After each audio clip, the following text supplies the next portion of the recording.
Eventually, when we finally parted, she took a step back from me. I felt as though I was about to stagger and tried to dig in my heels for support.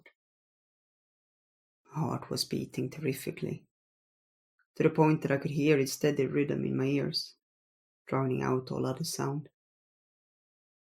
Senpai tilted her head quizzically. It was a terribly foolish-looking gesture. Tap, tap, tap. The tip of Senpai's foot struck the ground. She knit her brow. Senpai? Anxiety welled up inside me. It was impossible to tell what had happened to Senpai, or what she had felt. Glancing at me, she quickly straightened her posture. I'm embarrassed, that's all. Senpai looked away as a smile came over her mouth, but not her eyes. Before I could ask her if that really was true, though. How was that for you, Sayaka-chan? The kiss? She spoke quickly, asking for my appraisal. I was at a loss. I looked up to the sky. When my lips touched Senpai's, something had rushed through my chest, flowing from my chest to my fingertips and filling me with an itchy heat. My palms became warm. Something I had once heard about from someone else was happening to me now.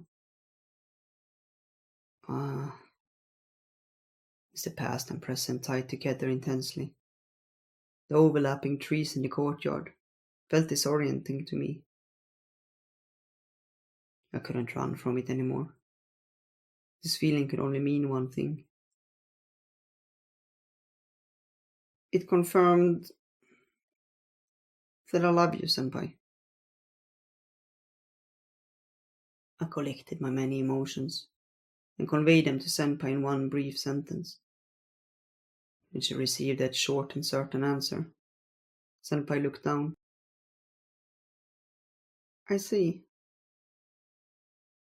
She turned away, with her back to me. All I could see was her hair swaying from side to side. Senpai?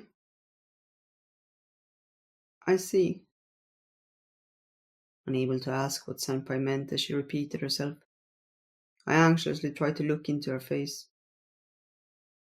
But before I could, she turned around abruptly and grabbed my hands. With the force of that, she brought her face close to me and put her lips on my chin.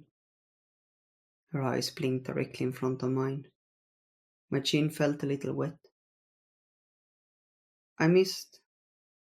Senpai loosely moved her face away and held her mouth. And I bit my lip too. Oh dear. I didn't know what had transpired in her mouth as she covered it, but her shoulders shocked up and down. I guess we need to practice, she mumbled. It seems that way. I couldn't help but giggle a little. But this still wasn't the right time for laughter. It seemed to spill out on me naturally. Senpai was just too cute to me. My kiss with Senpai seemed far stronger than the harsh wind rattling the leaves in the background.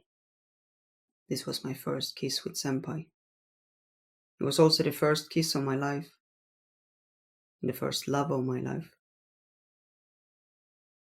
A floating feeling that was all but foreign to me stole me away from the ground, to a place where the stability and common sense I had walked with until now did not exist. We just need to practice. Right. We exchanged awkward goodbyes and quickly, blandly, went our separate ways.